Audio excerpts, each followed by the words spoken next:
of America and to the republic for which it stands, one nation, under God, indivisible, with liberty and justice for all.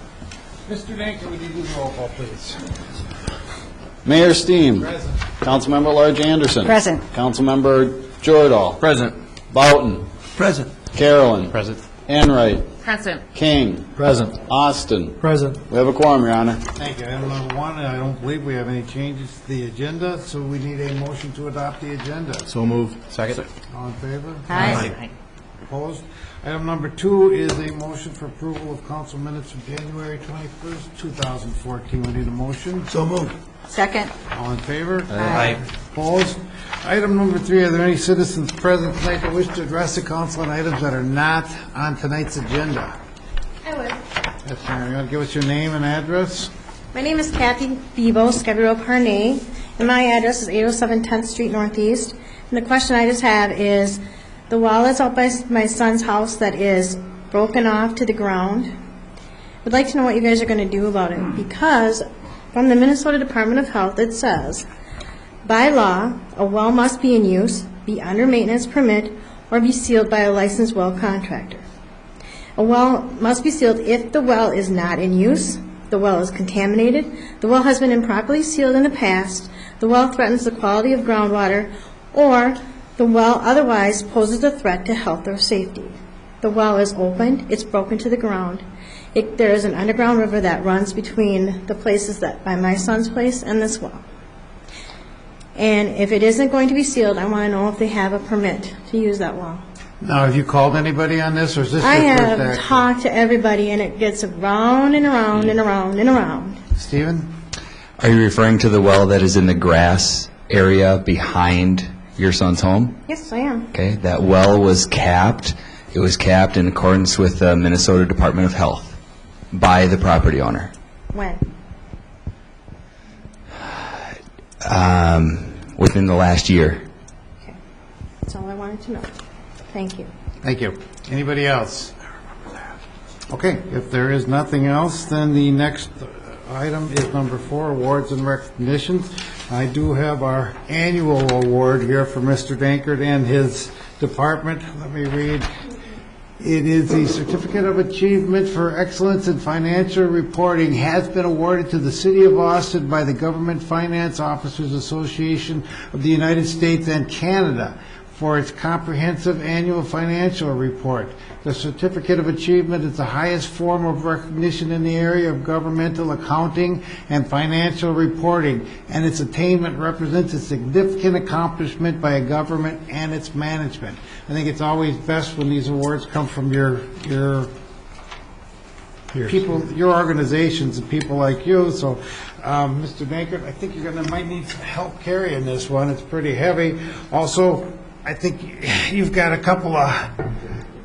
I mean, why don't you mention your department? Every year you're up here, but you've got a lot of people. You've got 3 people that really do a lot of work. Every time I go in there, their noses to the grindstone. It seems like you got to take it a little easier on them. But I've got 28th straight year we've received the award. Dick Benskoffer started it many, many years ago. And yes, within our department, Melissa Wilson, Kim Hansen, and Don Tomlinson put in a lot of time making sure the records work the way they should be, and also department head signing timesheets, getting the proper expenditures coded, getting the revenues into us. So it's pretty much the whole organization has to operate at year end to get this award, and we're just starting the process again for next year now that we've started to close out 2013. So it actually goes out to a lot of people who put in a lot of time to get the work done. And I know the council certainly appreciates the work you do. Very appreciated, not only by us, but by your people you work with and stuff. So congratulations. Keep it up. You should come and get it. Tom, you wanna pick that up? It's heavy. So. Okay, and now we go to the next item, the consent agenda, item number 5. We need a motion. So moved. Second. Wait a minute, there's supposed to be a news release here. And is there a news release that, pardon? Oh, that was it, okay. Consent agenda, we have a motion? Yes. And a second? Yes. All in favor? Aye. Opposed? Number 6, under public hearings, is a public hearing on the Housing and Redevelopment Authority's grant application for a small cities development program for owner-occupied housing rehabilitation in the South Crane neighborhood. No council action is needed, but Mr. Erickson, I believe you're going to explain this to us. Thank you, Mayor and Council. Once again, it feels different standing here, and kind of an interesting milestone. It'll be 1 year tomorrow since I left the city of Austin, so it's kind of a milestone. So they're still employing me at the HRA. The Austin HRA, acting through the city of Austin, applied for a small cities development grant for owner-occupied housing rehab in the area just east of the Hormel plant, which we call South Crane Edition. In the state of Minnesota, there were 78 applicants for the grant. There's $15 million available. The city of Austin fell into the top 36. The city of Austin was rated marginally competitive. So, and the top 36 were invited back to submit final applications. So I think we felt really well, since we haven't been a competitor in this grant cycle for many years, to get back into the program. We were invited back for the second round for that. We made the decision to continue on with the grant application for that neighborhood. Some details for that. Once again, the neighborhood is the area immediately east of the Hormel plant, South Crane Edition. And we identified that neighborhood as the city of Austin has a proposed infrastructure project there that would occur in 2015. And so there's a lot of dollars that we could leverage for that grant in that neighborhood. In addition to that, we applied for Vision 2020 dollars for that. And we have received notification that we're successful in leveraging another $50,000 for that neighborhood through the Vision 2020 process. Some details for this grant application: it has to be submitted February 27th. We're required to have a public hearing, which is tonight. All the residents, owner-occupied residents, were notified of the public hearing. All property that would qualify for the grant has to be owner-occupied. And at one point we did talk about providing some potential assistance to rental properties, but that at this point we were discouraged from applying for that phase of it. The grant award, the maximum grant that we can award to any individual property, is $22,000. And of that $22,000, 95% is a loan that will be forgiven if the property owner stays there for 7 years. And for every year they stay there, it's a percentage, that works out to be about 15% is forgiven each year for that.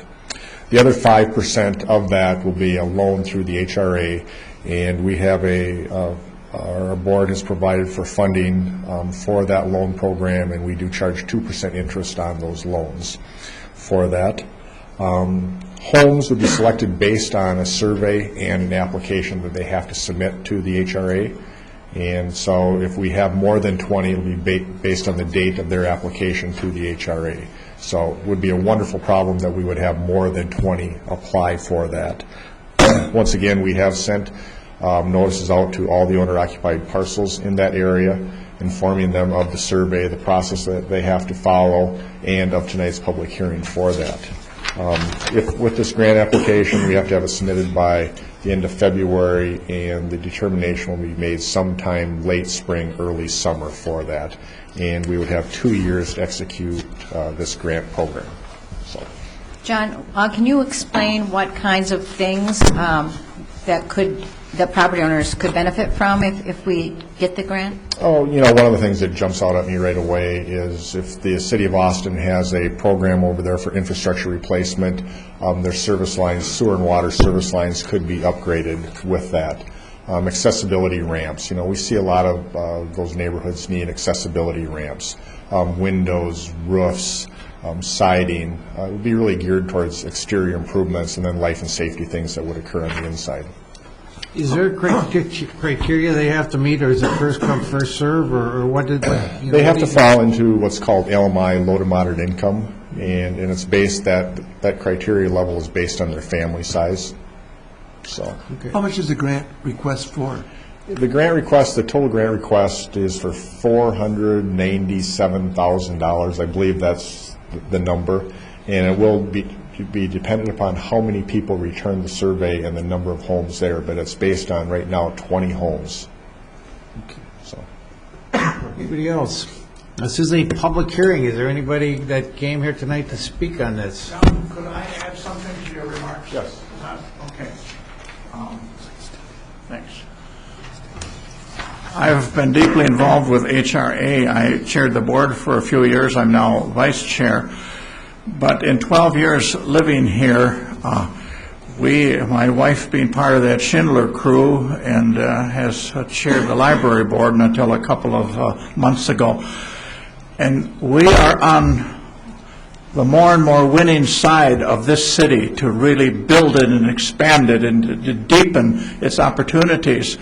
And going after grant money becomes very important. So I just challenge any of you, where you talk to people and have friends in high places, it's individuals that vote for these things. And my experience in pastoring a Methodist church in Duluth was we went after grant money and we got it because we really talked to people. And there's a lot that can be done for lower income people and people of need with projects like this. And I think our board, Janet is part of our board, and Roger, new members. But we are now gone to a new level with John's leadership with HRA. And we do have 550 residential units. I found out that people in our city seldom know we have one of the largest HRAs outside of the Twin Cities in the whole state. And we're making great progress, but I want this board and citizens who are here to know something about the upward direction that we are going. And thank you for giving me time. And John, thank you for your work. Thank you, Marv. Thank you for your work. Anybody else? Sir, why don't you come on up, identify yourself, give us your address. William Young, 1504 10th Street Northwest. And I was just looking at the map, but I just had a couple questions.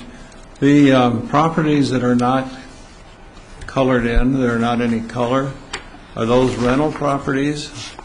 Are they somewhat like abandoned properties, or? Those are rental properties, not owner-occupied homes. Oh, okay. Then where Joanne here lives, the next three houses going west from her house have not had anybody living in them for years. And they're the kind of houses that should be torn down. I wonder if we have any kind of a program to take a look. I know the one next door has a big hole in the roof. Squirrels have been running in and out. And the next one to that hasn't had anybody there since I've known Joanne. And then down on the corner, there's a little tiny one that the garage is like this and the house doesn't look any better and nobody's been in there. I guess we'd have to see if they've been reported, first of all. John, do you want to answer? You know, and just to comment on that, and one of the things with this neighborhood is we went through that. Approximately 50% of the homes are owner-occupied and the other 50% are rental properties or have been abandoned. And so we felt there was a real need in this neighborhood based on that criteria. It would be our goal, or I think everyone's expectations, that if this grant would be successful, whether it would be this year or the following year, that we would then follow it up with another grant application to try to identify possible corrections for those properties that are not owner-occupied. So I think there would be a process here that we'd really concentrate and focus some attention in this neighborhood for a period of time. So these homes won't be affected by this. Stephen, do you have any comments on that, though? About like if there was a really dilapidated property, abandoned property, what happens? I just got the letter recently, and I was just wondering, being that we don't have other people in that neighborhood attending this meeting, what is the likelihood that we're going to get free applications if people aren't? I mean, I was wondering, do we solicit it, or is it something that I think that resting on? As a resident there, it would be in your best interest to encourage all of your neighbors to at least, there's no commitment on your part, but at least to fill out the application and make you eligible for that. for everybody, and we will follow that up. We just recently sent the letters out. It was last Right, week. yeah, I just got it. so. And it's our intent that we'll actually follow up with all the letters with probably a personal phone call or a personal knock Oh, on the you will door. be canvassing Right. it. Okay. And which is All going to right. require a lot of work, but any help would be appreciated. All right, So, okay. and Now, get your application in. my next door neighbor, yeah, and my next door neighbor is contract for deed. Yep, Now, how does that qualify? That they would qualify for that. Okay. It's just like a mortgage. Really? Okay, So, okay. All right. Never got a letter, did he? Pardon me? He never got a letter. He never got a letter. Okay. I'll have to check with him again. okay, if you just give me the address, we'll follow up with that, though. Okay, sounds good. Yeah, So, I'll write it down. yeah, all right, thank you. Okay, is there anybody else that has any Stephen, questions? I had a question for Stephen about the abandoned property question. Yep, that would fall under our substandard housing ordinance with Craig Hoyam and his department to follow up on as those things are reported. Yep. So, sir, I don't know if I have. I think, Here, yes, I do. I think what, you weren't listening, but what we need to do is if you could report those properties, you know, we have statutes that, if you look today, we're dealing with a whole list of properties that people are taking care of, and I think that would fall under that, so we don't have to wait for a new grant to come out to take care of those, but somebody has to let us know where they are. So if you call in and just let us know which properties they are, give us the addresses, we'll start, it's a kind of a lengthy process, but we can at least get it started and moving on them, so they'll either have to fix them up or we'll do it and then charge them.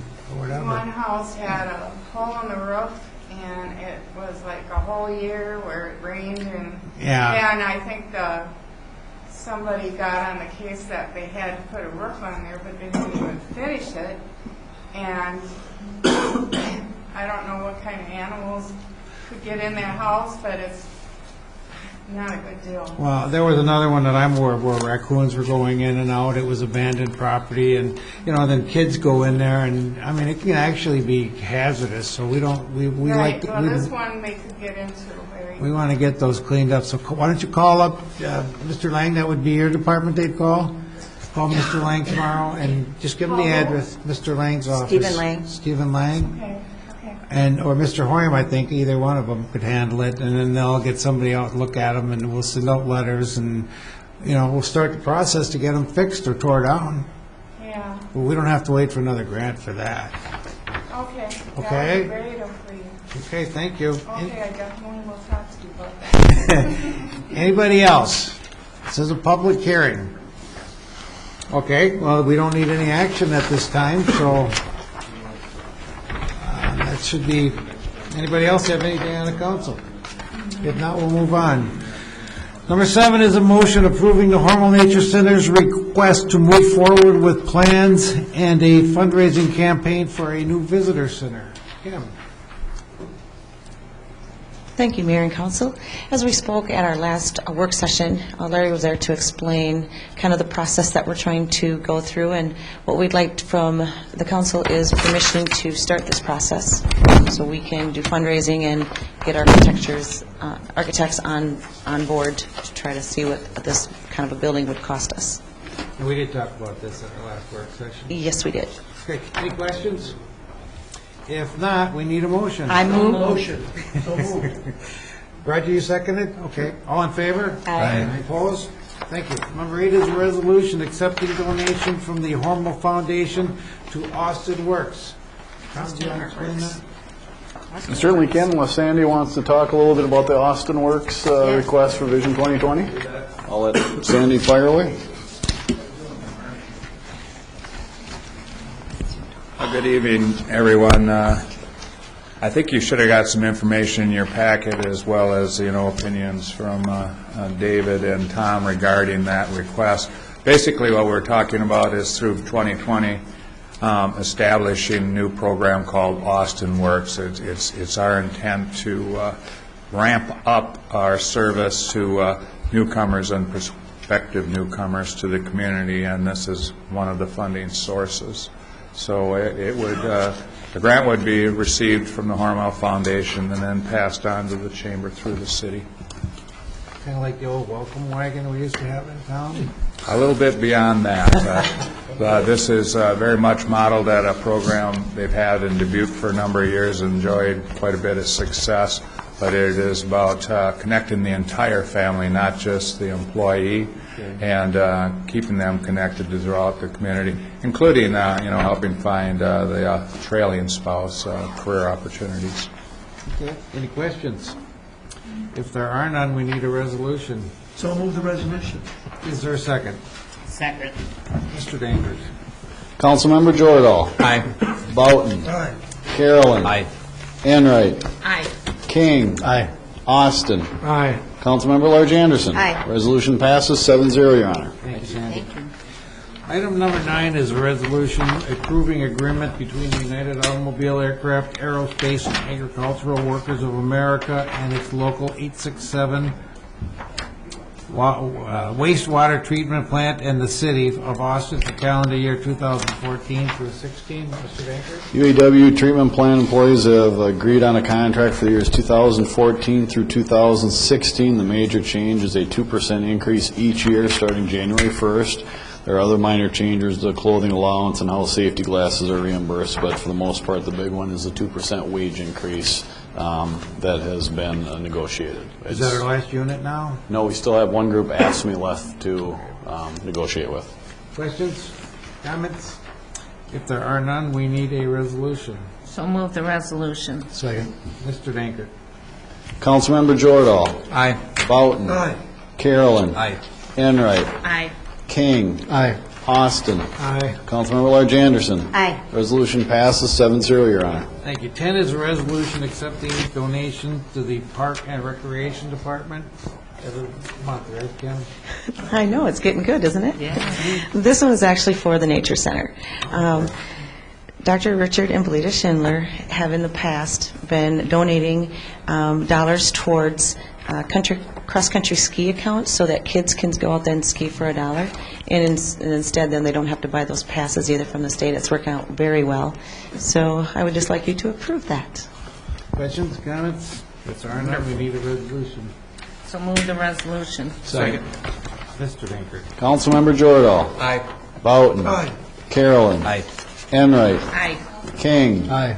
Austin. Aye. Councilmember Large Anderson. Aye. Resolution passes 7-0, Your Honor. All right, and number 11, it is a series of motions granting the Planning and Zoning Department the power to contract for the removal of junk and/or illegally stored vehicles at the following locations. A, 204 3rd Avenue Northeast, Majerus property. We need a motion. So moved.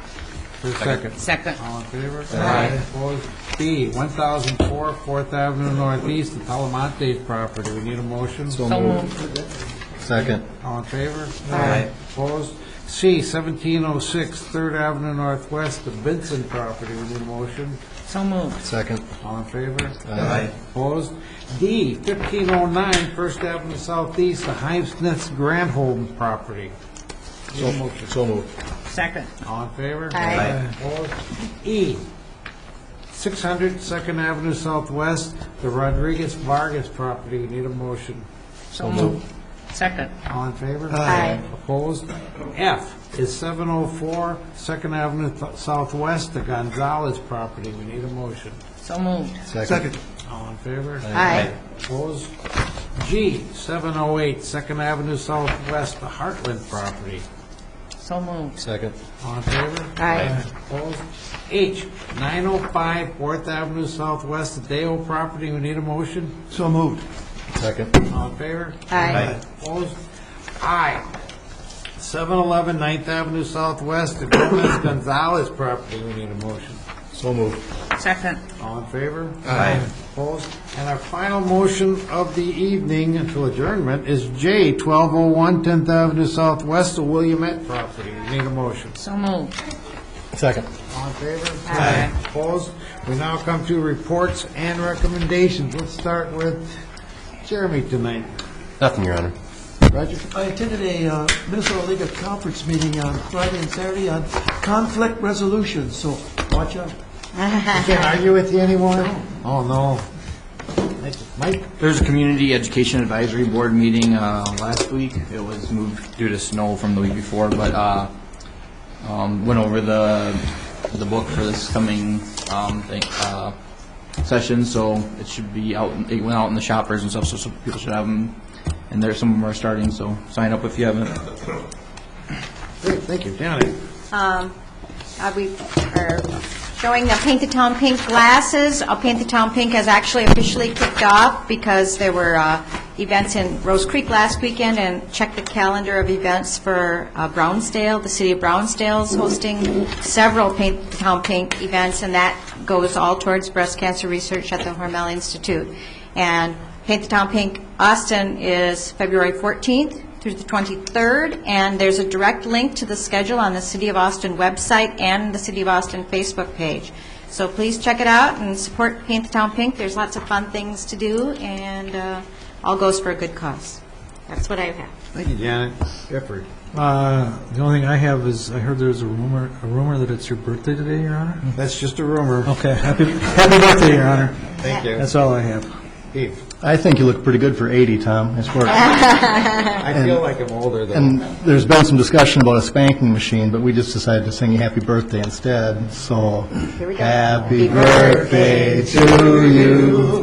Happy birthday to you. Happy birthday, dear Tommy.